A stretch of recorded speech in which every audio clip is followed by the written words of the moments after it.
Assalamualaikum warahmatullahi wabarakatuh. Nama saya Dina Sylvia dari kelas 6B. Hari ini saya akan membahas mengenai gaya berpidato Barack Obama dalam video pidatonya di sebuah kampanye pada tahun 2004 yang bertempat di Democratic National Convention di Boston. Video tersebut dapat kita lihat dalam YouTube channel THNKR yang berjudul The Speech That Made Obama President. Dalam video tersebut menayangkan pidato Barack Obama yang dikomentari dan dianalisis oleh 4 orang. Komentator pertama adalah Robert Lerman. Dia adalah seorang penulis naskah pidato untuk Wakil Presiden Gore yang merupakan mantan wakil presiden di Amerika Serikat yang ke-45. Kemudian, komentator kedua adalah Michael A. Cohen. Dia adalah seorang penulis yang berasal dari Campaign Trail. Selanjutnya, ada komentator yang bernama Carlton McElwain. Dia adalah seorang profesor komunikasi yang mengajar di salah satu universitas di New York. Kemudian, komentator yang terakhir ialah Mario Cuomo. Dia adalah seorang politisi Amerika Serikat dari Partai Demokrat. Beliau juga adalah mantan gubernur di New York. Keempat orang tersebut menjelaskan secara detail tentang video pidato yang dibicarakan oleh Barack Obama pada kampanyenya di tahun 2004 yang akhirnya dapat menjadikannya sebagai presiden di Amerika Serikat. Sebelum menjelaskan tentang video pidato Barack Obama, saya akan memperkenalkan sedikit tentang biografi dari Barack Obama itu sendiri. Jadi, Barack Obama lahir pada tanggal 4 Agustus tahun 1961 di Kapiolani Maternity dan Gynecological Hospital di Honolulu, Hawaii. Dan Barack Obama menjadi presiden pertama yang dilahirkan di Hawaii. Ibunya, Stanley Ann Dunham, lahir di Wichita, Kansas, dan merupakan keturunan dari bangsa Inggris. Ayahnya yang juga bernama Barack Obama adalah seorang anggota suku Luo dari Nyangoma, Kogelo, Kenya. Dalam video pidato Barack Obama tersebut, mereka membaginya menjadi beberapa bagian. Yang pertama adalah mereka menganalisis bagian The Art of Oration atau seni orasi. Pada tahun 2004, Obama mendapatkan perhatian nasional ketika beliau berkampanye mewakili Illinois di Amerika Serikat melalui kemenangannya pada pemilu pendahuluan Partai Demokrat bulan Maret. Pidatonya di Konvensi Nasional Demokrat bulan Juli dan pemilihannya sebagai Senat pada bulan November. Ia mulai berkampanye presidennya tahun 2007 dan pada tahun 2008. Setelah kampanye pendahuluan melawan Hillary Rodham Clinton, Obama memenangkan mayoritas suara delegasi dalam pemilu pendahuluan Partai Demokrat untuk dijadikan calon presiden. Ia kemudian mengalahkan calon dari Partai Republik, yaitu John McCain, dalam pemilihan umum presiden tahun 2008 dan dilantik sebagai presiden pada tanggal 20 Januari 2009. 9 bulan kemudian, Obama dinyatakan sebagai pemenang Hadiah Nobel Perdamaian 2009. Ia terpilih lagi sebagai presiden pada November 2012, mengalahkan Mitt Romney dari Partai Republik dan dilantik untuk kedua kalinya pada tanggal 20 Januari 2013. Pada video tersebut, Robert Lerman berkomentar bahwa pada tahun 2004, Obama sama sekali tidak dikenal. Bahkan orang-orang berkata, "Hah, siapa yang tahu orang ini?" Kemudian Robert mulai bertanya-tanya mengapa mereka memilihnya. Sementara itu, Michael E. Cohen berkomentar bahwa Barack Obama memiliki reputasi sebagai pemula, semacam sosok muda yang tengah naik daun di saat itu. Tapi sesungguhnya tidak ada yang tahu siapa beliau. Dalam pidatonya, Barack Obama mengatakan, malam ini adalah kehormatan khusus bagi Barack Obama karena kehadirannya di panggung itu sangat mustahil. Ayahnya adalah seorang pelajar asing, lahir dan besar di sebuah desa kecil di Kenya. Kemudian Michael E. Cohen berkomentar bahwa apa yang membuat prestasi politik yang hebat adalah jika Anda bisa menjadikan cerita Anda sendiri menjadi cerita Amerika yang lebih besar saat ini. Kemudian Robert Lerman berkomentar, hal berikutnya yang Obama katakan adalah tentang keluarga ibunya. Kakeknya bertempur di Perang Dunia II yang menggunakan RUU GI. Mereka menetap di Kansas, jadi orang kulit putih bisa berkata, oh, dia sama seperti kita. Kemudian Barack Obama pada pidatonya mengatakan bahwa orang tuanya tidak hanya berbagi cinta yang mustahil, mereka berbagi iman yang tetap pada kemungkinan bangsa ini. Barack Obama berdiri di situ, mengetahui bahwa kisahnya adalah bagian dari kisah Amerika yang lebih besar, bahwa dia berhutang pada semua orang yang datang sebelumnya, dan bahwa negara lain dimanapun di dunia ini kisahnya bahkan tidak mungkin. Kemudian para pakar menganalisis bagian kedua, yaitu Finding the Common Ground. Carlton McElwain berkomentar bahwa masuk ke pidato ini, mereka sudah memiliki 4 tahun George Bush, dan mereka merasa sebagai negara seperti mereka telah tumbuh semakin jauh. Kemudian Michael E. Cohen mengatakan ras partisipan yang memecah belah. Pidato Obama dalam beberapa hal merupakan penangkal hal itu. Kemudian dalam pidatonya, Obama berkata, di samping individualisme terkenal kami, ada unsur lain dalam saga Amerika. Keyakinan bahwa kita semua terhubung sebagai satu orang. Jika ada anak di sisi selatan Chicago yang tidak bisa membaca, hal itu penting baginya. Bahkan jika itu bukanlah anaknya. Jika ada warga senior di suatu tempat yang tidak bisa membayar resep mereka dan harus memilih antara obat dan sewa, yang membuat hidupnya lebih miskin, bahkan ketika itu bukan kakeknya. Ini adalah keyakinan mendasar bahwa dia adalah penjaga saudaranya.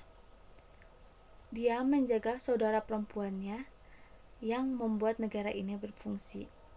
Kemudian, Michael E. Cohen mengomentarinya. Dia mengatakan bahwa dia memberikan pidato yang menghadirkan seluruh pesan politiknya tahun 2008 yang merupakan argumen pasca partisan semacam ini. Kemudian Barack Obama dalam pidatonya mengatakan, sekarang bahkan ketika kita berbicara, ada orang-orang yang bersiap untuk memecah belah kita. Master putaran penjajah iklan negatif yang merangkul politik apapun berjalan. Baiklah, saya katakan kepada mereka malam ini, tidak ada Amerika yang liberal dan Amerika yang konvensif. Yang ada hanya Amerika Serikat. Kemudian, bagian ketiga membahas tentang bagaimana teknik Barack Obama menyampaikan pidatonya. Mario Cuomo berkomentar bahwa Obama dilahirkan dengan 2 hadiah besar. Yang satu adalah pikirannya dan yang lain adalah kemampuan untuk berbicara kepada sekelompok besar orang.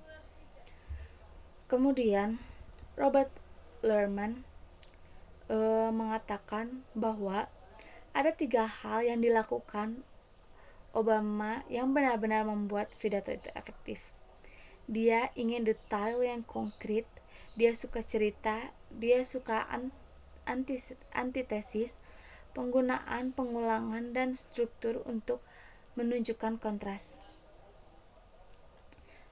Terutama bagian saat dia mengatakan tidak ada Amerika yang liberal atau Amerika konvensif, yang ada hanya satu Amerika.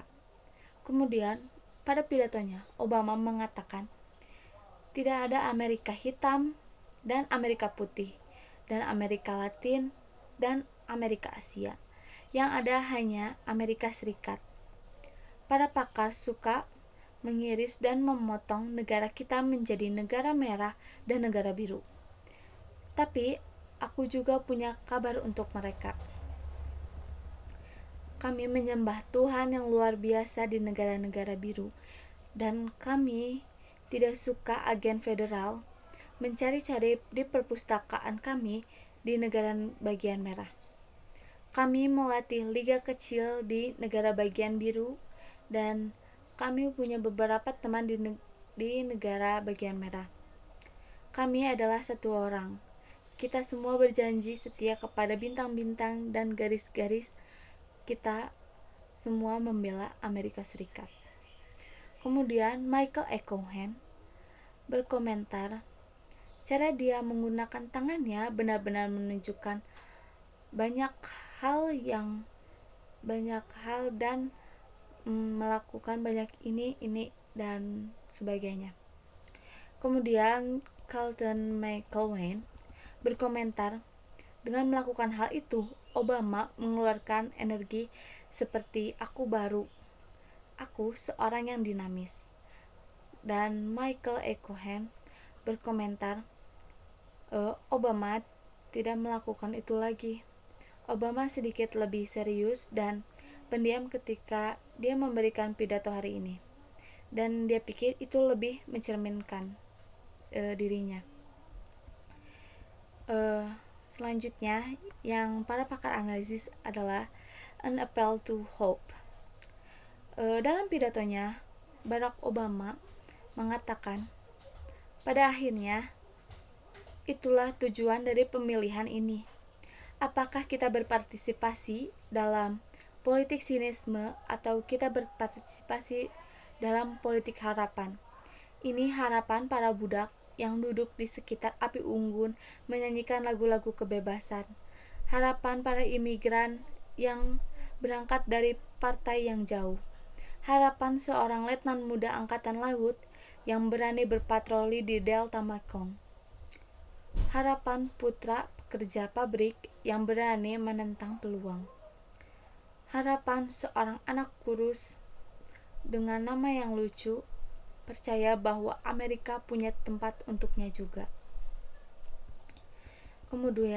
Kemudian Obama mengatakan harapan dalam menghadapi kesulitan, harapan dalam menghadapi ketidakpastian, dan keberanian harapan. Robert Thurman berkomentar, penampilannya di konvensi itu yang merupakan pidato terbaik dari konvensi itu. Lebih baik dari milik John Kerry. Dan tanpa pidato itu, maka Barack Obama tidak akan menjadi presiden, karena pidatonya lah yang membuat Barack Obama mendapatkan perhatian dari warga nasional dan membuatnya menjadi presiden. Kemudian Mario Cuomo berkomentar, dia mengatakan bahwa saya pikir ketulusan sangat berarti. Ada orang yang ketika mereka berbicara kebenaran ketika mereka melihatnya, dan mereka sangat efektif melakukan itu. Itulah komentar-komentar dari beberapa pakar yang mengomentari pidato dari Barack Obama pada kampanyenya di tahun 2004.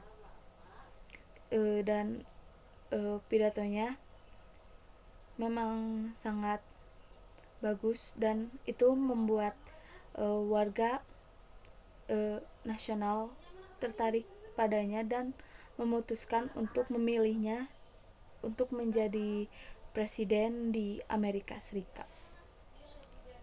Dalam penulisan pidatonya diketahui bahwa Barack Obama menyusun pidatonya ketika ia tinggal di sebuah hotel di Springfield, Illinois, beberapa hari setelah mengetahui dia akan menyampaikan alamatnya. Menurut ceritanya, pada hari itu di The Audacity of Hope, Obama menyatakan bahwa ia mulai dengan mempertimbangkan tema kampanye sendiri dan isu-isu spesifik yang ingin ia atasi, dan sambil merenungkan berbagai orang yang telah ia temui dan kisah-kisah yang telah ia dengar selama kampanyenya, diingatkan akan frasa keberanian dan harapan yang sebelumnya digunakan dalam khotbah oleh pendetanya Jeremiah Wright. Judul khotbah Wright adalah The Audacity to Hope, tetapi Obama menyebutnya The Audacity of Hope, yang menjadi judul untuk alamat konferensi yang kemudian menjadi judul buku keduanya. Draft pertama ditulis tangan dan Barack Obama dilaporkan mengerjakan selama 2 minggu. Seringkali setelah tengah malam, digambarkan oleh direktur politik kampanyenya sebagai kumpulan retorika hit terbaik yang diambil dari pidato-pidato tunggalnya. Obama juga menyaksikan dan membaca pidato-pidato utama sebelumnya dalam proses tersebut. Awalnya diberikan waktu 8 menit untuk berbicara. Pidato Obama yang telah selesai berjalan selama 25 menit yang mengarah pada 2 minggu suntingan lagi dengan para penasihat yang membawanya menjadi 17 menit. Draft terakhir dikirim ke tim penulisan pidato Demokrat di Fleet Center pada sekitar 20 Juli, di mana saat itu beberapa bahan biografi dihapus sehingga dapat dimasukkan lebih banyak pada tiket kepresidenan.